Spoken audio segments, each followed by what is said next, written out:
ఇటీవల బుల్లితెర సెలబ్రిటీలకు రోడ్డు ప్రమాదాలు తరచుగా జరుగుతూ వస్తున్నాయి. మొన్నటికి మొన్న త్రినైని సీరియల్ ఫేమ్ పవిత్ర జయరాం రోడ్డు ప్రమాదం కారణంగా మరణించగా, నేడు జబర్దస్త్ ఫేమ్ పవిత్ర రోడ్డు ప్రమాదానికి గురైనట్టు వార్తలు వెలువడ్డాయి. ఇక్కడ మరో విచిత్రం ఏంటంటే ఈ ఇద్దరు నటీమణుల పేర్లు ఒక్కటే కావటం. ఇటీవల జరిగిన ఎన్నికల్లో ఓటేసేందుకు ఊరికి వెళ్లిన పవిత్రకు ఈ కార్ యాక్సిడెంట్ జరిగినట్టు ఆమె స్వయంగా తన ఇన్స్టాగ్రామ్ ద్వారా తెలియజేసింది. ఆమె ఆ కార్ యాక్సిడెంట్ గురించి ఇలా చెప్పుకొచ్చింది. నేను ఓటేసేందుకు మా పిన్ని పిల్లలతో కలిసి నా కారులో వెళ్తున్నాము. అయితే మరో 10 నిమిషాల్లో ఇంటికి చేరుకుంటామనుకునే లోపు ఎదురుగా వచ్చిన ఓ వెహికల్ డ్రైవర్ మమ్మల్ని కన్ఫ్యూజ్ చేసి మా కారు అదుపు తప్పి గుంతలో పడేలా చేశాడు. మేమందరం సీట్ బెల్ట్ పెట్టుకోవడంతో మాకు పెద్దగా గాయాలు కాలేదు. కానీ నా కారు మొత్తం తుక్కైపోయింది. నాకిక్కడ చాలా బాధగా అనిపించే విషయం ఏమిటంటే ప్రమాద స్థలానికి చేరుకున్న ప్రతి ఒక్కరూ నన్ను వీడియోలు తీశారు గాని నాకు సాయం చేయలేదు అంటూ పవిత్ర అసహనం వ్యక్తం చేశారు. నిజానికి రోహిణి, ఫైమా మాదిరిగానే మంచి లేడీ కమెడియన్ గా గుర్తింపు తెచ్చుకున్న పవిత్ర సొంతంగా ఓ యూట్యూబ్ ఛానల్ నడుపుతూ 2 సంవత్సరాల క్రితమే ఈ యాక్సిడెంట్ కి గురైన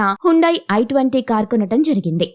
మీరు ఇలాంటి ఇంట్రెస్టింగ్ న్యూస్ అప్డేట్స్ మరిన్ని తెలుసుకోవడానికి ఇప్పుడే మా ఛానల్ ని లైక్ చేయండి, ఫాలో చేయండి, సబ్స్క్రైబ్ చేయండి.